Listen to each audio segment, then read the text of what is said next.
When one achieves full awareness of the present moment and releases their thoughts, they may be pleasantly surprised to discover that many beliefs they hold to be true are, in fact, mere mental constructs. The past and future fade away, as do the distinctions between the observer and the observed, the subject and the object, and the experiencer and the experience. These are all concepts that exist solely within our minds. By calming the mind and letting go of these notions, we can immerse ourselves in an eternal present moment, free from expectations or obligations. Taking a pause from our thoughts and clearing our minds can grant us a childlike perspective on the world. As some philosophers have pointed out, this perspective can also be valuable for adults. Babies, while limited by their physical abilities, can only engage in contemplation. They cannot articulate their experiences to others. However, as adults, we can strive to recapture this perspective and empathize with how babies feel. According to Freud, infants undergo an oceanic experience in which they feel completely interconnected with everything around them. They cannot distinguish between themselves and the universe. If adults were to experience this, they might feel fear and question, who is in control of what comes next? This is because we are accustomed to viewing the world through the lens of controllers and controlled entities. However, this is a mere illusion. By releasing our preconceived notions and mental constructs, we can liberate ourselves from the confines of our own minds and perceive the world in a more immediate and intuitive manner. This can indeed lead to a sense of liberation and a profound connection to the present moment. Nevertheless, it's essential to acknowledge that achieving this state is not a simple task. Our minds tend to race incessantly, and it requires effort and consistent practice to quiet the constant internal chatter and attune ourselves to the present moment. One effective approach to cultivating this childlike perspective is through meditation and mindfulness practices.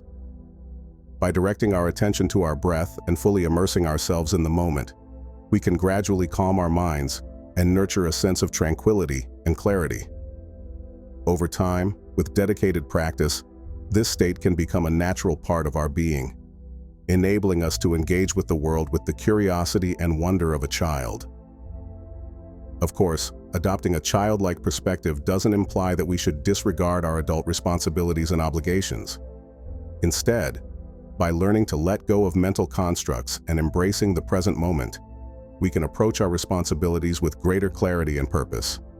This allows us to live a more authentic and fulfilling life while fostering a profound sense of connection to the world around us. The pursuit of complete consciousness is not a journey filled with ready-made answers, but rather a path defined by stillness and the absence of thought. In a world where we're constantly engaged in internal dialogue and thoughts, there's immense value in simply being in the moment. When we detach ourselves from the never-ending whirlwind of thoughts, concepts, and labels we've constructed, something remarkable unfolds. The past and future fade away, leaving us in the eternal present. This state of being connects us with our most authentic self, beyond the dualities of subject and object, thinker and thought, and sensation and feeling. This presence cannot be achieved through methods or practices. In fact, striving to grasp it may push it further away. Herein lies the paradox. By seeking the ineffable, we distance ourselves from it. To truly find it, we must embrace where we already are. This concept aligns with the philosophy of Jnana Yoga, which encourages us to push our intellect to its limits until no more questions remain. Why is this so challenging? Because it terrifies us to imagine that there may be nothing or no one in control. Our minds crave structure, meaning, and purpose, and the absence of these induces a kind of intellectual uncertainty. However, this discomfort is an integral part of the journey, forcing us to confront our deepest insecurities and fears. When we reach this point, we have two options: retreat to the comfort of certainties and mental structures, or embrace the unknown and delve into the complexity of existence.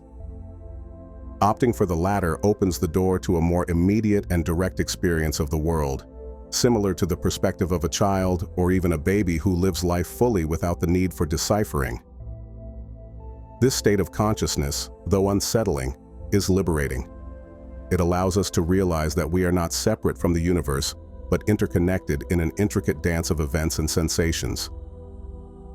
In this unity, we discover true freedom, no longer an I to be preserved or an other to be conquered. Perhaps the most profound revelation of all is that you already are, always have been, and always will be. The challenge here lies in allowing oneself to recognize this truth, not through intellectual contemplation, but through the direct experience of the present moment. In this experience, one won't find something to strive for or obtain, but rather something that has always existed, patiently waiting to be uncovered. It's essential to grasp that this profound connection with the present moment isn't an attempt to escape from reality or detach from life. On the contrary, this clear and immediate perception empowers us to live more genuinely and respond to life's circumstances with heightened sensitivity and reduced impulsiveness.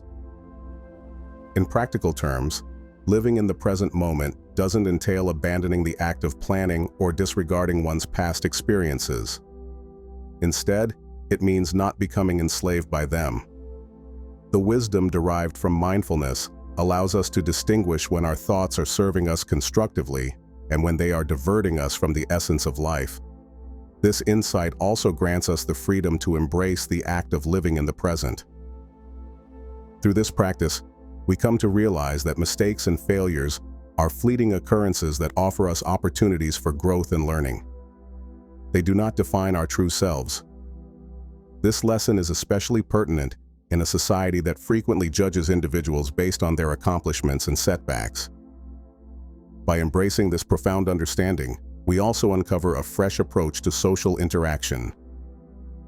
When we are fully present, our interactions cease to be mere transactions or power plays, and they transform into genuine encounters of souls. The barriers we've constructed, whether they are related to status, wealth, or ideology, begin to dissolve, revealing the common humanity we all share. This heightened state of consciousness also paves the way for compassion, both for oneself and for others. When you recognize yourself as an inseparable part of the whole, it becomes much more challenging to ignore the suffering of those around you. You start to realize that the freedom and well-being of other beings are intimately connected to your own freedom and well-being. Don't forget to like the video, subscribe to our channel, and turn on notifications to support us even more. Stay healthy.